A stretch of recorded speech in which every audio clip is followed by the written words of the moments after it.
Students showing up and being loud, they were awesome. I'm really proud of them. I was proud to be the coach at Penn State tonight with the way the students showed up. That was awesome. Really appreciate that. I hope they continue to do that. Tale of two halves. Just disappointed in the second half. You can't turn the ball over against a good team 9 times. Can't turn them over, not capitalize on it, and that was the game. And we thought we shot ourselves in the foot at times in the second half. And they're a good team. They've been through it.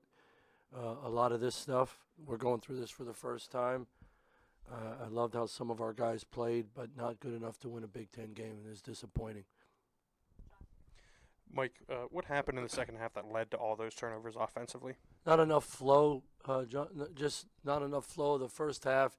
Even though we were missing open threes, we were moving. We had rhythm. We had flow. We were going from one thing to the next thing on offense, and we go score 40 points, and we're getting great opportunities. Thought we stood around on offense in the second half too much, standing there watching one guy dribble. When we did move the ball, we got downhill.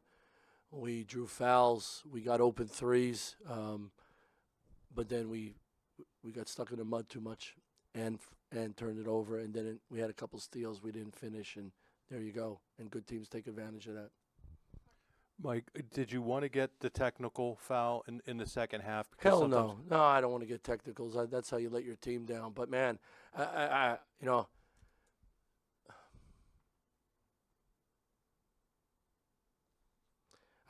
just don't get it. I've been around for a long time. Obvious is obvious. I just don't get it. I'll just leave it at that. Well, I wanted to follow up by saying, did you get the sense sometimes a technical will get a team going, but then after that, we fought after that. I thought our guys responded from it. I'm sorry to interrupt you. But no, it's all right.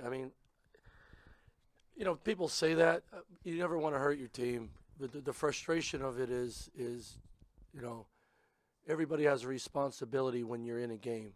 Everybody, coaches, people that are running the event, the referees, everybody has a job to do. To do your job. That's all I'm asking. And it doesn't have to be perfect. We're all human. But obvious is obvious. And I don't have many technicals in my 28 years. I really don't. I never have. So that's where I'm at with that. This probably piggybacks on that a little bit, but when you can't get downhill, you were scoring a lot of your points at the basket, and the threes aren't making, and you can't get to the free throw line. How does that impact? Yeah, that's where you get stuck in the mud, Nate. And that we just in the first half, there was just rhythm to the game. We had great flow, and we were attacking, and we were in space, and we were moving. And I just thought when you're standing around and they're bigger and stronger, that's when they really can body you up and keep you in place, and you don't get the space. And we didn't do enough movement and enough flow. At times we did, and I thought Ye and Ace and even Nick got downhill. But we also sprayed it out and had some wide open threes. You got to make in college basketball. You got to make, and we're not making them. And we make 2 or 3. We're sitting here with smiles. Coach, you've referenced the poor shooting from out beyond the arc, 3 of 17 tonight. What do you tell your guys in these moments to keep their confidence up? Because they didn't necessarily look like poor shots. How do you get their confidence up and tell them to keep shooting when they're not falling? Honestly, out of the 17, I thought one was rushed, maybe a step back by Kanye in the first half, and we could live with him because he made one. You know what I mean? I thought another one was just a little bit closely contested. I thought the other ones were pretty wide open. You got to get in the gym and shoot. You gotta get a coach, and you gotta get a manager to rebound for you, and you gotta watch it go in. You gotta get a swag about it, and say, man, I'm not going through this again. I'm gonna make shots. So, when I had a bad shooting night, I went back to the gym and shot. Stuck around before, after practice and got extra shots up. Woe is me doesn't work, man. Shooting the ball. Give me the ball back. I've been working on this. I'm gonna make the next one. Watch this. I've been doing this for my whole life. Watch this go in. That's the swag mentality you got to have when you want to make shots, especially at this level. You got it. That's the thing, and it's hurt us this year. I thought we'd be a better shooting team. I really did. We don't have enough swag shooting the ball. Mike, when you look at how these past couple of games have gone in terms of a big second half after a quiet first half, now a big first half and a quiet second half, what's stopping this team from getting that full 40 minutes right now? Yeah, I mean, just inconsistent play, and I don't mean to be that bland, fellas, but like inconsistent. You go on an 8-0 run, and the next time down you take a bad one, or you turn it over. We were rolling. Second half, you have 9 turnovers against a good team. I mean,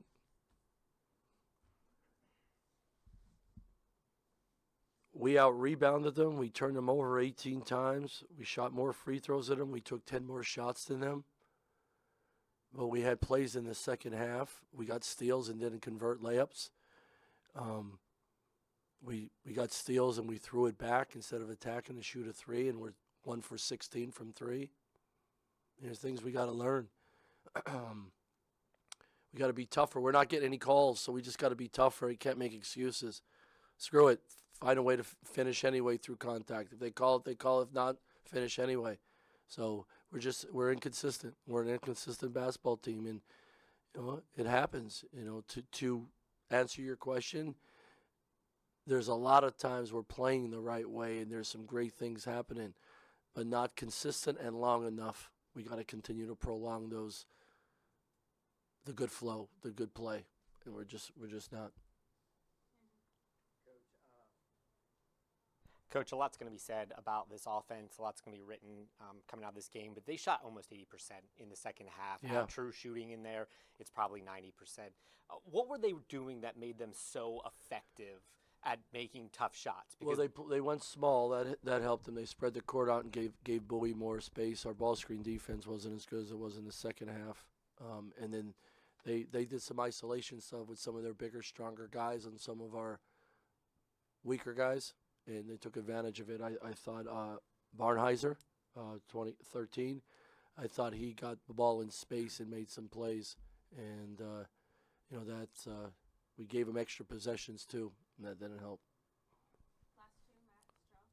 Hey, Mike, can you take us through the last possession there? Did you want to get to the rim quickly and then if you have an open 3, bang it, but it's not like we were making a ton of them. But, because we have some fast guys, get downhill and score as fast as you can. And then the lane violation as well. Yeah. Well, it wasn't a lane violation. You watch the video. It hit the rim, and then Nick stepped in. I mean, it was obvious, but it wasn't. But, we have a play there we call quickie, that you catch it, throw it, give yourself a chance to rebound it, and maybe throw it back for a 3 or tip it back. Or if it's a 1 or 2 points, then get it, tip it in, get it, and try to score, draw a foul. So it wasn't, but they called it. So, yeah. Mike, what was the message after the game, this game, when Penn State was up for the entire first half not against good the enough. Bergen? I mean, great question. Not good enough. Not good enough to win a Big Ten game. Close, right? A lot of good things to cheer about. Everybody was excited at times with our level of play. And, man, we did it in the first half. Let's do it in the second half. We didn't. And just not – we're close in a lot of areas, and we're not in some others. And, when you get a lead in the second half, the other team's probably going to make a run. All right, withstand the run and figure it out. I mean, I think the run was it 15 or 14? It was 15. You gotta stop it at 8. You gotta stop it at 9. Some of it was self-induced. They made a couple really nice plays, and I thought in that run we had 2 steals. I think that we didn't convert, and that's how they extended the run, and just not good enough. So look, there's no consolation prizes. There's at times we're close, but we also you're playing good teams. You can't beat yourself. Thanks, guys.